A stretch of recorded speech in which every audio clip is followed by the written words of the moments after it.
Salut à tous, on se retrouve aujourd'hui pour une nouvelle vidéo de test. Donc cette fois-ci, c'est pas une nouveauté, c'est un smartphone qui, niveau qualité-prix, est plutôt pas mal. Donc bon, là, il a augmenté le prix, donc il était plus au prix promo. Donc sachez qu'il est déjà vendu. Donc je reçois énormément, enfin énormément, voilà, pas une centaine par jour, je reçois pas mal de messages qui me demandent des smartphones. Donc déjà, je peux avoir que je vends que les smartphones que j'ai en test. Voilà, je vais pas en commander d'autres. Ou des fois, ce que je peux faire, comme j'ai fait pour le Black du P2, vous cherchez une nouveauté.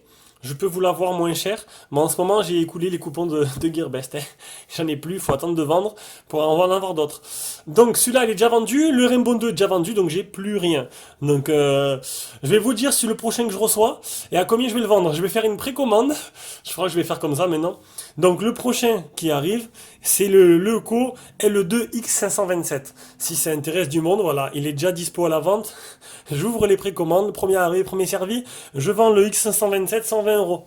Donc vous le trouvez de partout à 155. Moi je le fais à 120. Vous rajoutez juste les frais de port. Et il est à vous. Donc le loco, juste pour info, c'est le L2 version, la nouvelle version, parce que j'en ai fait plusieurs, avec toutes les bandes 4G françaises et le processeur 615, et c'est une version globale, donc avec ROM, OTA, français et tout. Donc en fait, c'est le top du top, quoi. C'est le concurrent du Redmi Note 4 international. Passons cette petite étape télé-shopping.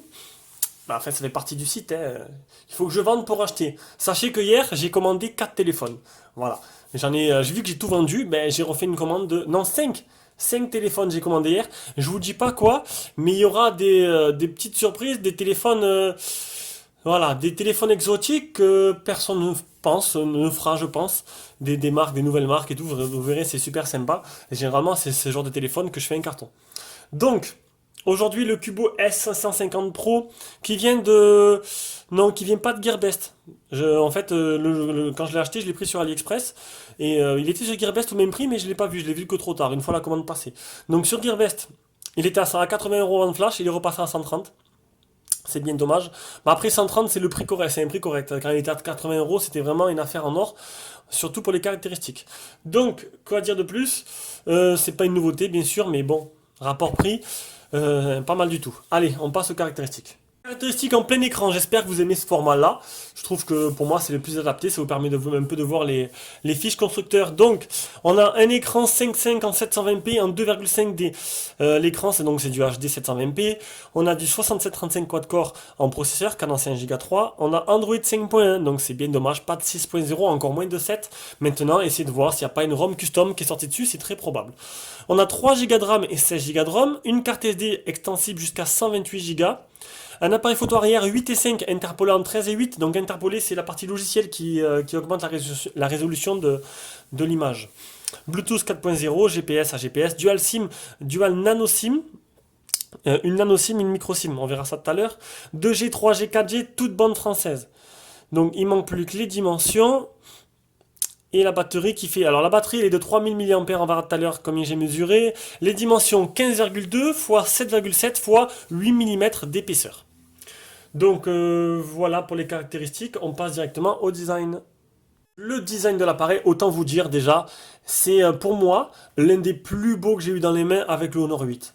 Alors honnêtement, il est somptueux ce téléphone, je suis resté bouche bée quand je l'ai, et même à l'utilisation, c'est un régal. Franchement ce téléphone c'est un régal, je vous dis de suite, c'est un téléphone que j'aurais pu garder pour moi, pour remplacer le Honor 8, mais non, je le vends, voilà, je le vends. Il est vendu d'ailleurs.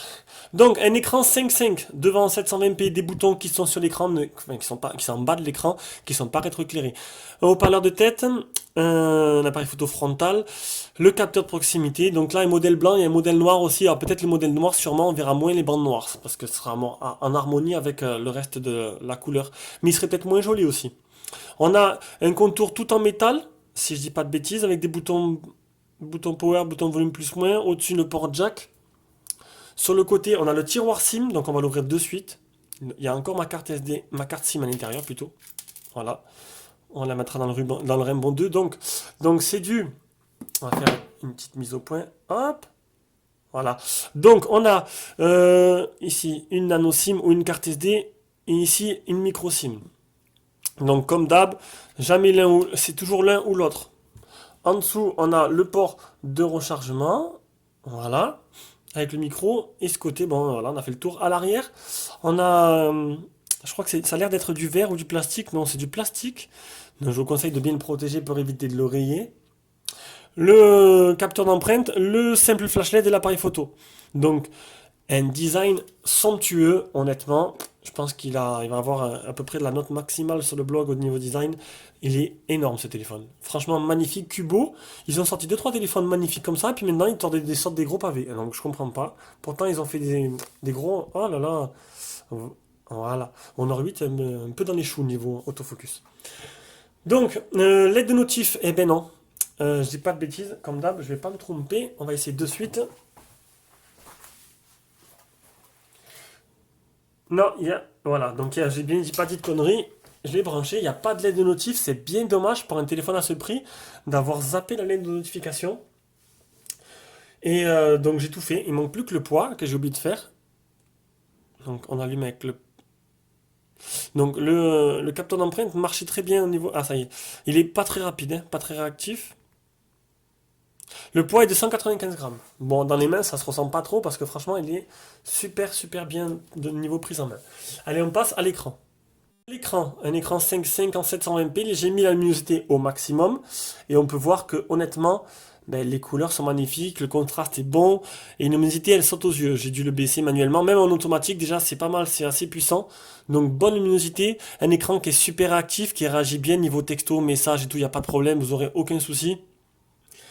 Niveau protection d'écran, donc il y a un film sur l'écran. Est-ce qu'il est Gorilla Glass? Ça, j'en sais rien. J'ai pas eu de. Je vais aller voir de suite. Spécifié sur l'écran. Donc il n'y a pas de. Je sais pas, il n'y a pas l'air d'avoir une protection comme un Gorilla Glass dessus. On va aller voir s'il y a le Miravision. Affichage, il n'y a pas le Miravision. Donc vous pourrez pas modifier la nuance des couleurs et tout. Il faudra regarder ce qu'il y a là-dessus. On va faire le screen touch test. Il est où? Ah, je pense qu'il n'a pas été téléchargé. Je me perds un peu dans ces menus. Il n'a pas l'air d'y être. C'est dommage. Donc on va faire le display tester. Est-ce qu'il y est? Là, on va faire commencer par ça. On reviendra sur l'autre après. Donc les pixels mordent, les fuites de lumière.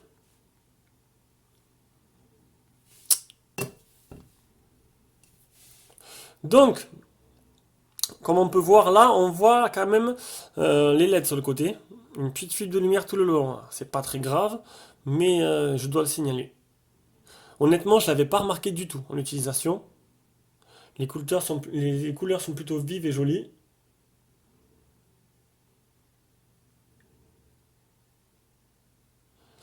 Une fois fini, je vais télécharger Screen Touch Test et je vais comme ça je pourrai faire le test de l'écran. 5 touches, il ne manque plus que les photos réelles.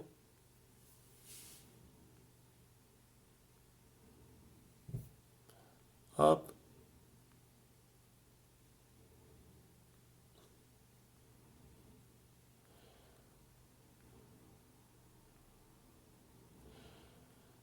Donc vous l'aurez compris, un écran de très bonne qualité et il n'y a rien à dire dessus, je suis plutôt conquis. Voilà, je l'ai téléchargé. Pas de souci majeur sur l'écran, on passe directement à la partie logicielle.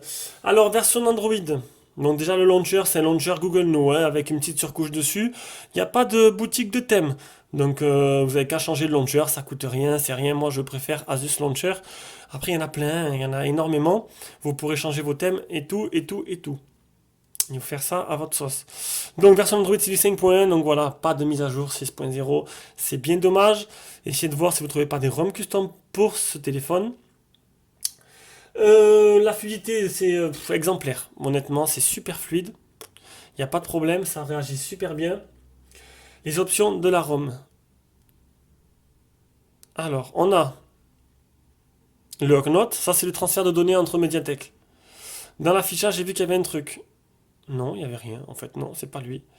Affichage, stockage, batterie, gesture unlock. Donc ça marche avec les gestures sur l'écran. Donc j'ai activé le double tap. On va essayer de suite. Voilà, il réagit super bien. On va faire en même temps le capteur d'empreinte, vous allez voir. Capteur d'empreinte qui marche. Voilà, il marche. C'est pas les plus réactifs, mais il marche. Et ça, c'est plutôt pas mal. Ça doit être un de première génération, mais il marche bien. Après, on a le Smart Smatosensory. C'est un nom barbare. Donc c'est juste en fait pour dire que ça marche avec le capteur de proximité. C'est galerie pour faire changer les photos, pour changer de musique, la caméra, etc. Prendre une photo, launcher, nanana. C'est inutile. C'est inutile. Je vois moi mal bouger ma main devant l'écran. Il suffit de prendre le doigt et c'est plutôt pas mal. Donc c'est tout. Après bon, ça suffit. Vu généralement quand il y a un capteur d'empreinte, il n'y a pas trop d'options. Mais c'est le principal, il y a tout ce qu'il faut. Il n'y a pas tout ce qu'il faut. Niveau logiciel, il n'y a rien à dire. On va faire l'OTG maintenant.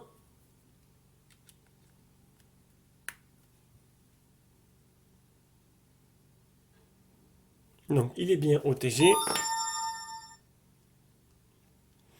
Je vais vous montrer vite fait le stockage. Stockage. Donc, il reste sur 16 Go, il reste 12 Go 23. Ce qui est plutôt pas mal. Donc c'est bien 3 Go de RAM, le test anti-malware et appli Phone Tester. Donc, hop, je vais vous dire, parce que des fois je télécharge des conneries et j'ai pas envie de tomber dessus comme la dernière fois. Donc le test anti-malware qui est là. Donc la ROM est infectée, il y a un malware. Donc mais c'est l'application de mise à jour tout simplement. Donc je sais pas, je peux pas la supprimer en fait. C'est une application système qui peut pas être supprimée.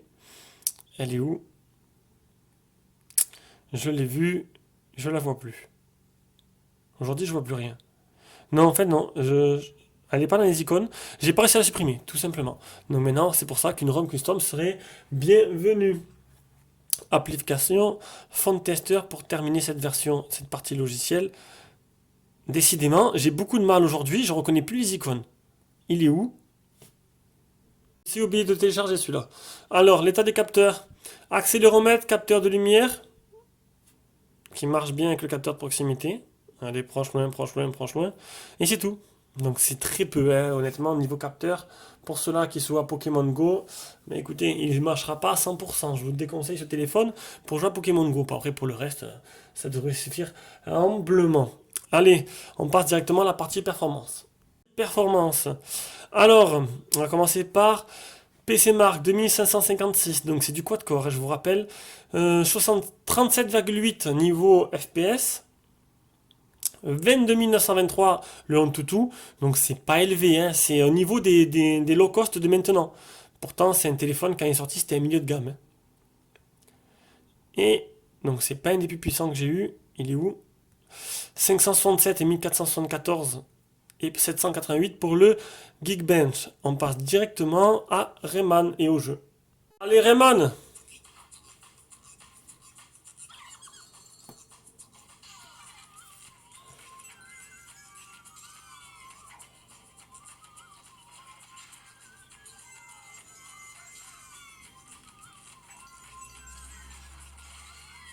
Mais écoutez, malgré quelques petits... Oui, on voit quand même quelques micro-ralentissements. Ouais, c'est quand même... Il y a quelques micro-ralentissements. Bon, ça n'a pas l'air de gêner vraiment l'expérience de jeu.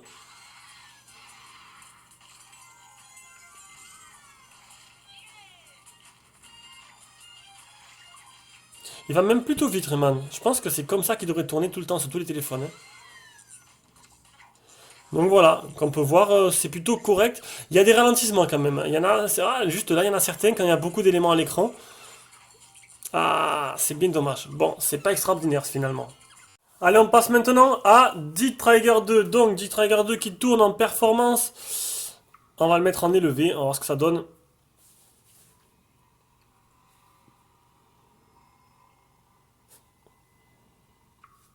Allez, go!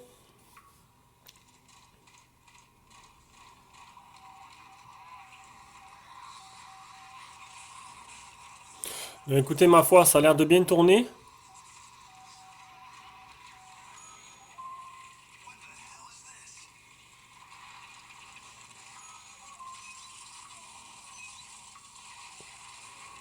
Le tactile réagit bien.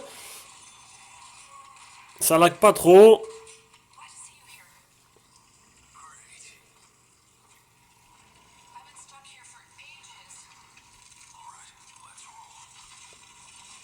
Voilà, donc pour moi, c'est du tout bon. On passe à Real Racing 3.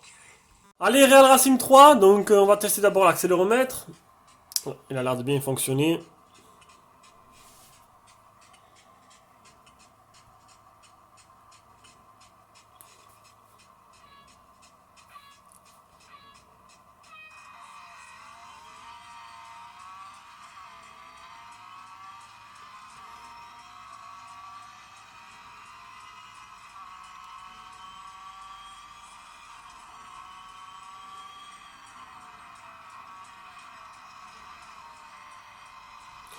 Bon, mais ça lag pas trop, hein. C'est plutôt jouable. Une partie performance, mis à part Rayman qui avait des micro-lags qui a l'air de plutôt bien marcher. Là, Real Racing, il tourne vraiment aux petits oignons, hein.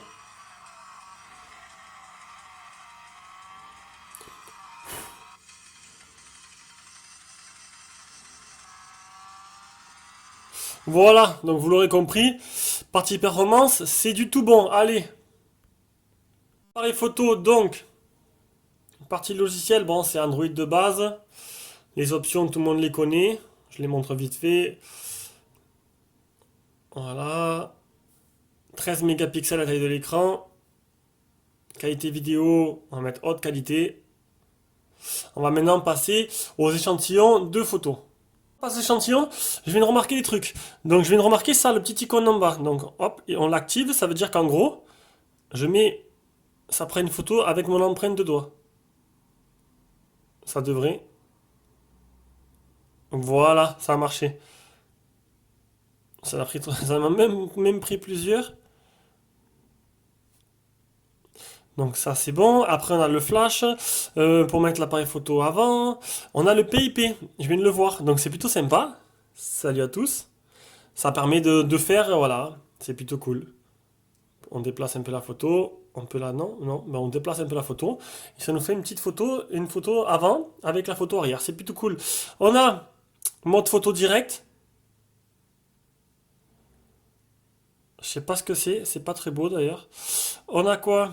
Mode suivi du mouvement, le fameux panoramique et le multi-angle.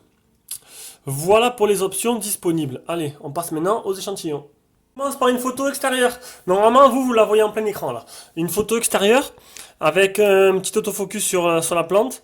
Et en zoomant, on peut voir que c'est plutôt, bon, c'est un peu flou. Là, ça va, cette zone-là jaune, c'est un peu flou. Mais sinon, la photo est plutôt correcte. Là, pareil. Bon, faut pas trop zoomer non plus, c'est pas non plus. C'est un appareil photo qui fait le travail, c'est pas non plus un monstre, mais bon. Par contre, de nuit, il est vraiment exceptionnel. Le flash est vraiment au bon moment, il se déclenche. On peut voir que là, la photo de nuit, elle est vraiment magnifique. C'est bon, c'est le tableau comme d'habitude, en gros plan. Regardez celle-là. On se croirait en plein jour. Le flash, j'ai rarement vu une photo de nuit aussi claire. Il n'y a pas de zone d'ombre, le flash est super bien déclenché, honnêtement, c'est parfait. Bon, après, voilà, on voit mini. C'est pas trop mal. L'objectif se déclenche assez rapidement en plus. C'est plutôt correct même, hein. Les couleurs sont bien respectées. Bon, faut pas trop zoomer, mais sinon les détails sont là. Mon plan de travail, tout simple. Pour ceux-là qui se demandent comment je suis, ben c'est ça. Moi, avec ma gueule d'endormi. Donc même le mode selfie, il est pas trop mal. L'appareil photo avant, il fait de bon boulot. Une photo extérieure, plutôt propre. Et enfin, on finit par la vidéo.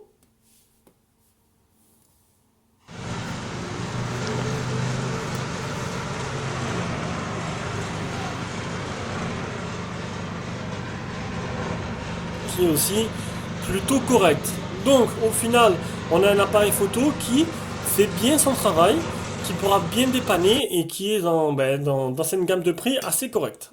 Allez, on passe directement au GPS. GPS, donc vous l'avez vu, enfin non, vous l'avez pas vu, donc voilà, il marche très bien, 19 vues, 12 fixées, 4 mètres de marge, c'est plutôt pas mal. J'ai fait une capture d'écran, voilà, une capture d'écran quand j'étais en train d'aller au travail.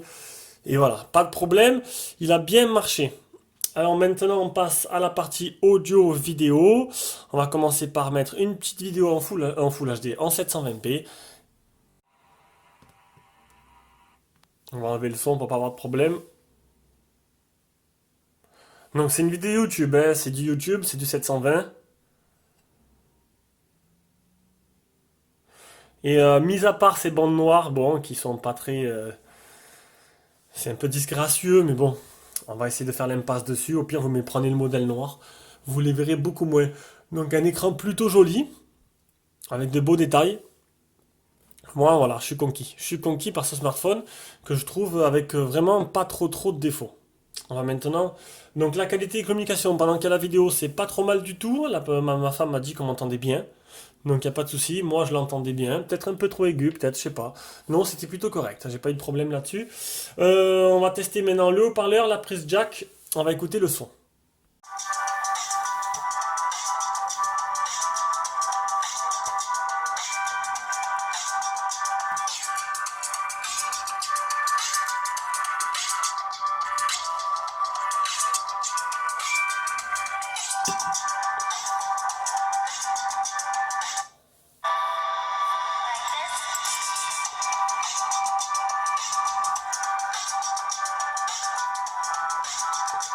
Je trouve le son assez aigu, pas trop de basse, et il agresse un peu les oreilles. Honnêtement,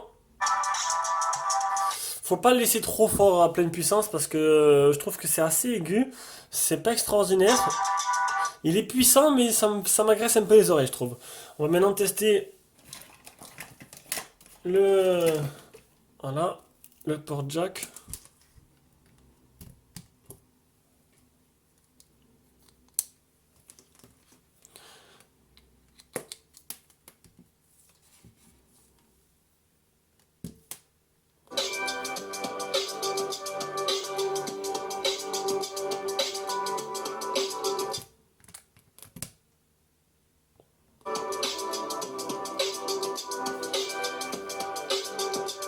Donc c'est plutôt correct.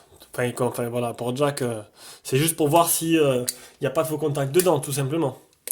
Donc, on va maintenant parler du réseau. Donc le réseau, donc c'est un smartphone qui est 2G, 3G, 4G, 4G toute bande, sauf la 700. Bon, de toute façon, je le dis à chaque fois, la 700 c'est très peu répandu. C'est que Bouygues et Free qui l'ont, mais dans vraiment des grandes villes, quoi. Il n'y a que Free qui a commencé à la déployer, donc la cherchez pas, à part si vous habitez à Paris. Voilà, il n'y a pas d'autre utilité. On passe directement à l'autonomie. Donc, une batterie qui est donnée pour 3000 mAh que j'ai mesuré à 2793. C'est plutôt correct. Bon, il y a 200 mAh d'écart, mais ça va. C'est plutôt correct par rapport aux données constructeurs. Maintenant, tous mes tests de batterie, je vais vous les montrer de suite. D'ailleurs, je suis seul à faire autant de tests de batterie, hein. Vous voyez, les concurrents, ils font rien du tout. Et bon, c'est bien dommage. Bon, je vais pas trop le dire parce qu'après ça va me copier. Donc 5h50 en PC Mark, c'est plutôt pas mal, c'était plutôt un bon score. Après, niveau de rechargement, c'est 1090 donc milliampères, donc c'est pas trop, c'est pas de la charge normale, mais c'est un peu plus. Donc c'est pas de la charge extrêmement rapide, mais c'est au-dessus de la norme que j'ai d'habitude, ce qui est 790 milliampères. Donc ça ira un peu plus vite que la normale. Après, on a, je sais plus où je suis perdu là. Je suis perdu. Donc, qu'est-ce qui me manque? L'ampèremètre, le test de ça, et c'est tout. La capacité, on l'a fait. Donc maintenant, voilà, en temps réel. Donc, je l'ai utilisé hier. J'ai appelé 11 minutes, c'est pas énorme. Par contre, je suis resté 4 heures l'écran allumé. Voilà, le matin, je l'ai vraiment fait cracher le matin. L'après-midi, j'étais au travail, donc du coup, il est resté dans le casier. Données mobiles coupées, je le prenais juste pendant les temps de pause. Donc ça m'a fait quand même, en 15 heures, j'ai utilisé 70% avec 4 heures l'écran allumé, c'est ce qui est vraiment énorme. Donc c'est plutôt pas mal, un bon score. Et voici la courbe, où on peut voir que dès qu'il est utilisé, ben, ça descend assez vite. Bon, ça c'est un peu normal. Donc voilà, une autonomie assez solide qui vous tiendra facilement toute la journée, voire un jour et demi, voire deux pour ceux-là qui éteignent le téléphone la nuit et qui l'utilisent beaucoup moins que moi. Donc, le test de ce Cubo S550 Pro qui est terminé, qui part directement par Mondial Relais chez son nouvel acquéreur, eh bien écoutez, pour moi c'est un très bon téléphone, je suis resté surpris. J'aurais presque aimé le garder, mais je peux pas non plus, je peux pas garder tous les téléphones qui me plaisent. Bah écoutez, très bon téléphone, même si il y a peut-être 8 mois maintenant qu'il est sorti. Écoutez, il n'y a pas 6.0, on peut faire des concessions, on peut avoir peut-être une ROM custom, mais il est bon de partout. Enfin, il est bon, il est correct de partout, avec un super design que franchement, il m'a fait craquer de suite. Maintenant, c'est vous qui voyez, il y a un petit lien d'achat en bas de la vidéo, passez par mon lien s'il vous plaît pour l'acheter, ça permettra de pouvoir investir par la suite. Là, Gearbest, je suis au taquet, j'ai plus de coupons, faut que j'attende de vendre, c'est pas grave, j'ai pris 5 téléphones sans coupons, c'est pas grave, j'ai mis de ma poche, je perdrai pas grand chose. Allez, bisous à tous, à la prochaine vidéo.